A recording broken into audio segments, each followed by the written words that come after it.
한동훈이 당원 지지자가 원치 않으면 국힘 입당이나 비대위원장을 안 한다는 입장 이렇게 지금 동아일보는 나왔거든요. 그러면 이거는 이 뉘앙스는 추대를 해달라는 네, 거잖아요. 그렇죠. 이거는 추대거든요. 네. 이건 자기를 추대를 하지 않으면 본인이 이제 가지를 않겠다. 그러니까 추대라는 거는 일종의 동원인 거죠. 그래서 여러와 같은 80, 90%, 100%의 동원, 그리고 그때 당시 속으로는 어떤 생각을 가지고 있을지라도 그런 모양새를 갖춰야 자기가 2인자로서 등극할 수 있다. 네. 그런 이야기인 것 같고 그런 대관식을 위한 준비의 과정이라고 보십니까? 근데 역으로 보면 이런 동원이라는 입장에서 봤을 때는 왜 우리가 총선이 30대 30의 싸움이라고 하잖아요. 30만 잘 동원하면 우리가 이길 수도 있는 것 아닌가. 네. 예, 우리라는 건 이 국민의힘 입장에서 그러면 그런 생각을 계속 끊임없이 대통령실이나 집권여당은 가지고 있는 거 아니에요? 그런 유혹이 있는 거 이게 아니에요? 이제 옛날 같은 경우에는 예. 이제 그 말이 맞았습니다. 예. 아, 총선이랑 지방선거는 대선만큼 투표율이 높지 않으니까 예. 우리 지지층만 불러와서 잘 단도리를 하면은 이길 수 있어.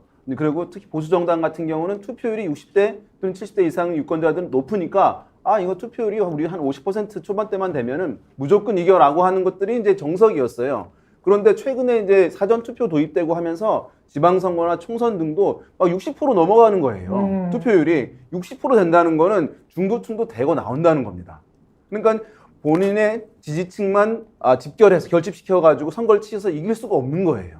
그래서 이제 그 논리는 옛날 논리여서 옛날 사실 논리다. 맞지가 않고 지금 보게 되면은 한동훈 비대위원장이 이제 될 수도 있을 텐데 우리가 전략이라고 하면 전투에선 지는 것 같아도 전쟁에서 이겨야 이제 전략이 성공했다 얘기할 수 있는 거잖아요. 그런데 지금 보면 여권에서 보면 전투에서 항상 이기려고 하는 부분도 있어요. 왜냐하면 대통령의 권위가 손상되지 않도록 하기 위한 것이 목적이 굉장히 크니까. 그러니까 김기현 대표를 앉히는 문제라든가 또 다른 경쟁자들을 끌어안치는 문제, 그다음에 아니 한동훈 비대위원장이 되는 과정 이런 거 한다면은 전투에 이기는 것처럼 보여요. 대통령의 의사가 반영되는 것처럼 보이니까 용산의 의사가. 그렇지만 제일 중요한 것은 안정적인 국정 운영을 하고 폭넓게 지지를 받고 선거에서 이기는 거잖아요. 근데 그런 것과는 사실 거리가 멀어지는 부분이니까 전쟁에서 이길 생각을 해야 되는데 전투에서 이길 생각을 하는 부분이 있고 요 국면에서 보면은 한 가지 사실 큰 변화가 있어요. 뭐냐면 한동훈 비대위원장 된다 하더라도 잘 보세요. 예전에는 이렇게 친윤의 목소리가 나오잖아요. 반대말이 없었어요. 지금 보면은 우리가 엊그젠가 있을 때 뭐 한동훈 장관이든 누구든 이제 반반 정도 의견이 나왔다. 찬성 반대가 이렇게 하잖아요. 김주애랑 비교하는 것도 나왔잖아요. 그러니까 김웅원 같은 경우. 맞습니다. 공개적으로 반대한다는 흐름이 반 정도는 있다는 얘기가 나온 거예요. 네.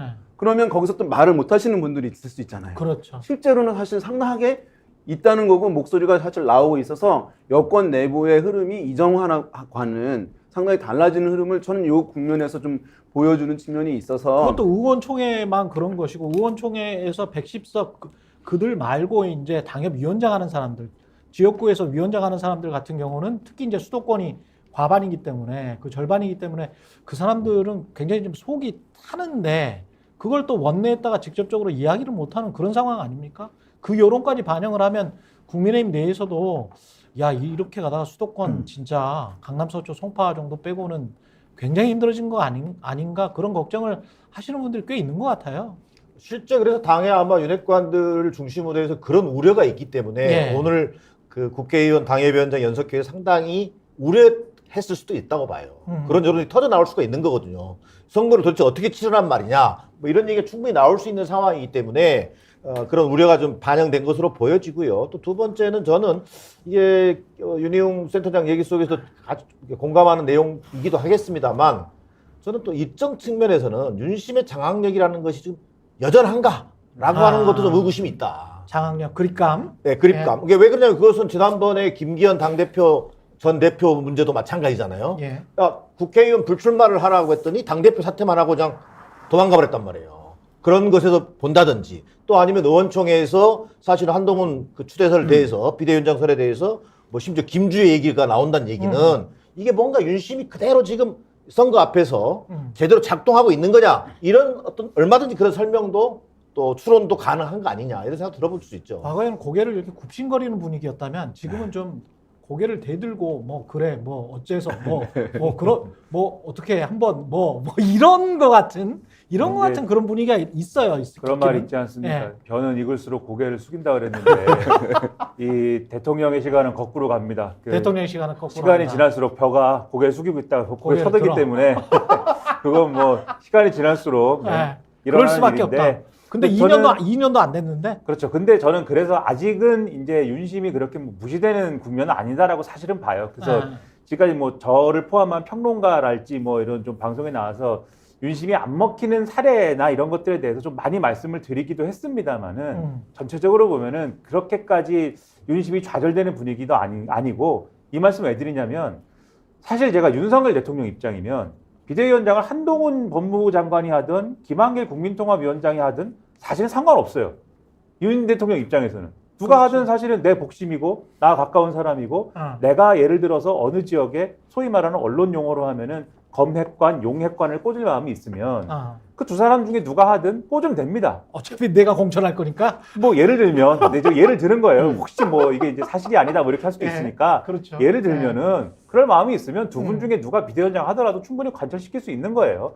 다만 당의 입장에서 보면 이 두 사람 중에 누가 비대위원장 하느냐에 따라서 달라지는 국면이 어떤 게 있냐면 이게 김한길 비대위원장이 온다라고 했을 때는 수도권이나 충청권에서는 뭐 그럴 수도 있다라고 생각할 수 있는데 영남권에서 볼 때는 지지층이 분열된다라고 생각할 수가 있습니다. 왜냐면은 김한길 비대위원장이라고 했을 때 이분은 김한길 국민통합위원장 어쨌든 원래 보수정당 출신이 아니다라는 게 있는 거지 않습니까? 그러니까 내부에 원래 과거부터 보수정당이었던 분들은 반발하는 그림이라는 게 있어서 이분들이 영남에서 예를 들면 뭐 공천 경쟁이라든가 또는 이제 PK 지역에서의 어떤 선거 이런 거 치렀을 때 과연 우리 편이 최대 결집할 수 있을까? 이런 게 이제 있는 거예요. 근데 이제 수도권에서는 아무래도 그런 염려가 적은 거죠. 그러니까 수도권의 원외위원장들이나 또는 충청권 의원들은 좀 김한길 비대위원장 설에 대해서는 약간 부담이 적은 것으로 보이고, 근데 이제 그 얘기를 하고 싶지 않은 이제 소위 말하는 영남권 중심의 현역 의원들 같은 경우에는 오히려 한동훈 비대위원장을 더 부담 없이 얘기하는 게 인기가 좋거든요. 영남권이나 보수 적자라고 불리는 그 보수층에 있어서도 그렇고 대구에 갔는데 어땠습니까? 한동훈 법무부 장관이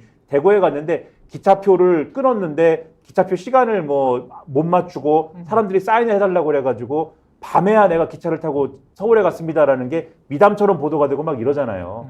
보수층에서 인기가 좋고 고령층에서 인기가 좋고 그런 조건이 있으니까 이거는 보수층 최대 결집할 수 있는 요인이 된다. 이게 자신감이 있는 거거든요.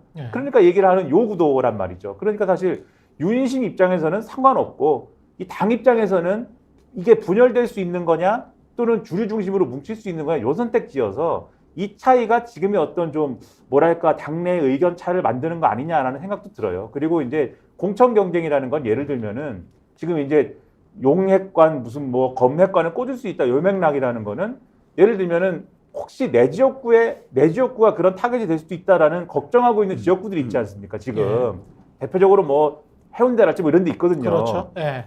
이제 그런 지역구 그 지역구는 이미 이제 하태경 의원은 떠나긴 했습니다만은 그런 걱정을 하고 있는 지역구의 경우에 애매한 지역구들이 있을 텐데 이 사람이 온다고 하는데 윤심일까? 아닐까? 애매한 데가 있어요. 이 사람이 윤심이 실린 것인가? 저 사람이 실린 것인가? 애매할 때가 있는데 거기에 있는 현역 의원이라든지 아니면 현역이 아니더라도 지금 윤석열 대통령 가까운 지근거리에 있는 사람의 경우에는 지금 손들고 윤심이 한동훈 장관한테 있는 것 같은데? 라고 할 때 손들고 한동훈 연호하면 그게 이제 윤석열 대통령 마음에 들어가지고 아 여기는 저 사람이 해도 괜찮을 것 같은데? 라고 하면 내가 공천받을지 또 어떻게 합니까? 이런 효과들이 있는 거거든요. 자, 여기까지 이야기를 하고요. 일단 한동훈이 됐다고 쳐요. 그 이후의 일정도 지금 여권에 그렇게 유리한 것 같지는 않습니다. 그 전에는 한 2년 동안 대선 전부터 대선 후까지 1년 한 반 정도 지났습니다만 1년 반이 넘게 지났죠. 계속 이른바 이재명 사법 리스크를 계속 울고 먹었단 말이죠. 그게 이제 굉장히 좀 효과적이었어요. 어떻게 보면 그 민주당의 지지율이나 이런 거를 견제하는데, 근데 그게 앞으로의 일정을 보면 한동훈 비대위원장이 돼서 또다시 어떤 대통령의 아바타라고 비판받는 사람이 비대위원장이 돼. 그리고 12월에 본인이 법무부 장관이었는데 처리를 못하고 있었던 김건희 여사의 주가 조작 의혹 사건에 관한 특검 관련해서 이제 국회에 올라가고 12월 말에 되면 전부 그 이야기밖에 없을 거 아닙니까? 거기다가 이제 명품백까지 있기 때문에 명품백이 뭐 특검에 들어가지는 않겠지만 이게 이제 국민들 정서에는 섞어서 이야기가 될 것이기 때문에 그런 일정들을 반전시킬 국민의힘의 카드 같은 게 지금 있나요? 나중에 12월, 1월, 2월, 3월 한 서너 달 남았으면 우리는 어떻게든 이제 이 상황을 반전시켜야 되겠다라는 전략을 분명히 짜고 있을 거란 말이지. 근데 그래서 뭐 야권 일각에서 나오는 이른바 이제 국지전 이야기, 그러니까 거의 카드가 없을 것 같으니 어떤 국지전이라도 해서 사람들을 결집시키고 위기의 순간에는 그래도 집권 여당과 대통령에게 힘을 몰아줘야 된다. 국난 시기를 잘 극복해야 된다. 이런 어떤 제2의 국난을 일부러 만들 수도 있다라는 생각이 야권 일부에 있는 것 같기도 하고 그 정도로 여권이 또 불리한 것 같기도 하고 뭔가 전략적으로는 다른 카드를 생각하고 있을 것 같은데 어떻게 보십니까? 그런 것들은? 이제 뭐 다음 총선을 해서 여권이 이제 할 수 있는 것이 무엇이 있을까 예. 얘기들 많이 있거든요. 그렇죠. 그래서 이제 첫 번째로 뭐 의대 정원 확대 관련해 가지고 약간 이제 갈등 국면이 있어서 그걸 이제 해결해내는 모습을 통해 가지고 국민적 신뢰를 얻도록 하겠다. 그 다음에 많이 이제 보도되었던 이제 김포 뭐 이제 서울 편입과 관련해서 이제 이런 이제 뭐 메가 서울 그래서 이제 전국적으로 다른 지역까지 확산시켜서 메가시티 관련한 전략으로 뭐 충청권, 영남권, 호남권까지 해서 갈 것이다라고 하는 부분들이 있는데 이것들이 많이 소진 이슈라고 하는 것은 사실 찬반이 있어야 되는 것인데 그렇죠. 의대 정원 확대는 야당도 반대하는 게 아니어서 네. 사실 그것도 임팩트가 사실은 생각만큼 크지 않을 수가 있는 부분이고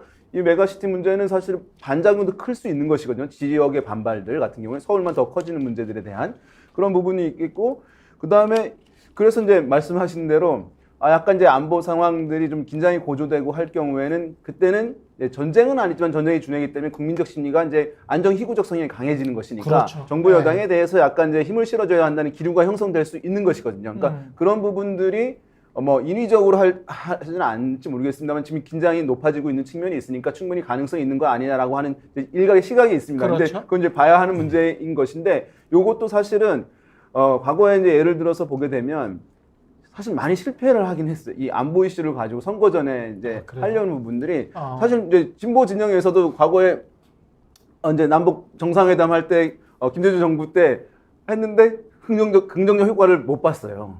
사실은. 그 다음에 2010년에 보면은 이제 그 남북 그 긴장 조치를 이명박 대통령이 이제 했는데 그때 이제 지방선거가 있었지만 그렇게 긴장이 고조되면서 어떤 문제가 발생했냐면 뭐 환율이 출렁거리고 뭐 경제가 나빠지고 하면서 사실은 그 지방선거에서 여당이 참패를 했었거든요. 그러니까는 국민들이 남북 관계에서 어떻게 약간 인위적인 것을 하는 것처럼 비춰지는 경우에 사실은 오히려 역풍 비슷한 것들이 그렇군요. 불어지는 경우가 많았지 예. 의도한 대로 사실 굴러간 경우가 많지 않거든요. 그런 부분에서 그것도 이제 뭐 정교하면 모르겠습니다만은 어설프게 만약에 접근했다가는 사실은 힘들 수 있는.